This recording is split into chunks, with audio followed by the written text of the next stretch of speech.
Kanya mga mata. Diba? Kailangan may spark. Nagbagong ano na yung minamahal. Nauubos na, namumuti na yung buhok, nauubos na rin yung buhok. Ay!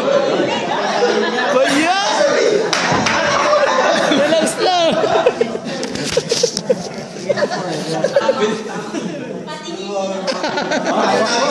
Kasi hindi na ako nakakagili. Hindi ko napansin. Sabi ko, okay naman yung mga buhok dito eh.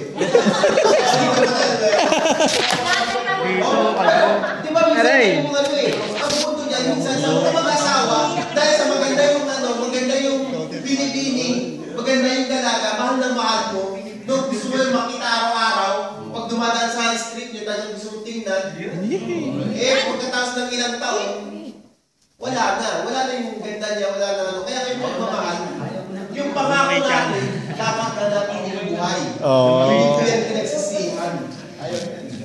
Hindi po natin dapat pinagsisihan yun. Kung alam ko lang na magiging ganito, hindi ko na sana tumamahalin. Walang spark? Diba? Dapat may spark. Ano sabi dito? Dati daw sexy ngayon.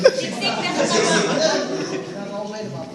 Ang pagmamahal ko ay hindi pinagsisihan. O ang pangako ay dapat hindi pinagsisihan. Okay? Ito po yung maganda sa higit sa lahat. Ito po yung pinakamaganda. Ang pangako ay tinutupad. Wow! Ito po sa verse 39.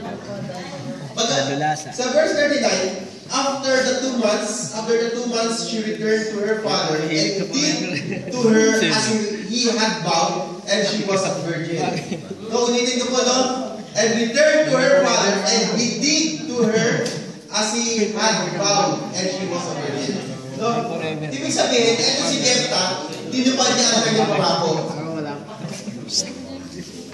Bagamat di niya pinag-isipan ni Jephthah, nagdadaan mo nito kung bakit mo siya nasama sa Hebreo, o Book of Hebrew na nilasa mo natin kanina, siya yung heroes of faith. Bagamat di niya pinag-isipan ang kanyang pangako, bagamat pinagsisihan niya ang kanyang pangako, ang kagandahan mo dito, tinupad niya ang kanyang pangako. Alam niyo po ba na napakasakit sa panahon na yan, lalo na sa isang lalaki na hindi magkaroon ng